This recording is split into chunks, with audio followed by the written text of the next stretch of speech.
Ebbene sì, sono in compagnia della splendida, splendente Lucia Diamante. Che diamante è se non splende? Amore, ciao, come va? Ciao Marianna. Va bene, alla grande? Sì, molto bene, sono contentissima. Oh, e anche io di averti al mio fianco. Tesoro, vogliamo parlare di questo lavoro discografico appena nato dal titolo? Guaiungella napolitana. Oh, e allora oggi cosa ci fai ascoltare? Sì, la mia prima canzone Guaiungella napolitana. Quindi la canzone che dà anche il titolo al lavoro discografico. Sì. Chi sono gli autori?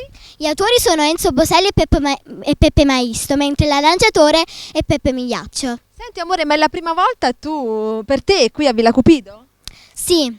Quindi emozionatissima, mica tanto però, sei così spigliata. Vogliamo salutare tutti coloro che ti stanno guardando da casa? Voglio salutare quelli che mi seguono e voglio salutare lo staff di Villa Cupido. Bellissima Villa Cupido, vero? Bene, dopo i tuoi saluti allora si canta! Ascoltiamo insieme Guaiungella napolitana, Lucia Diamante. Grazie amore, ciao!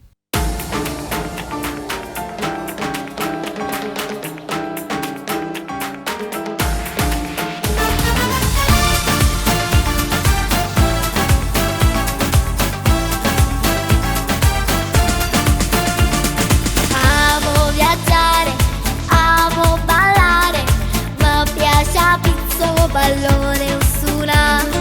So picciarella, ma so bellella, tengo 10 anni, mi piace cantare.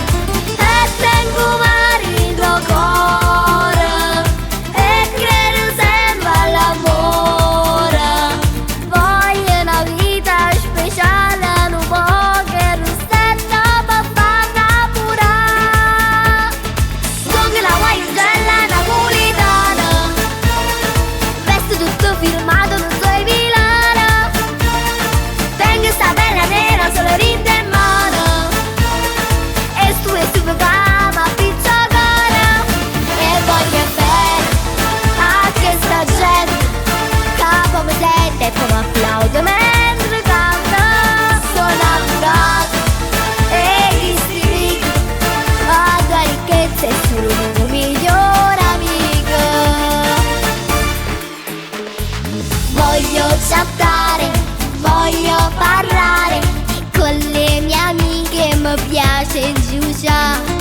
Ma principessa e che sta a casa, e si mangazza mi mette a Luca. E tengo marito cuore,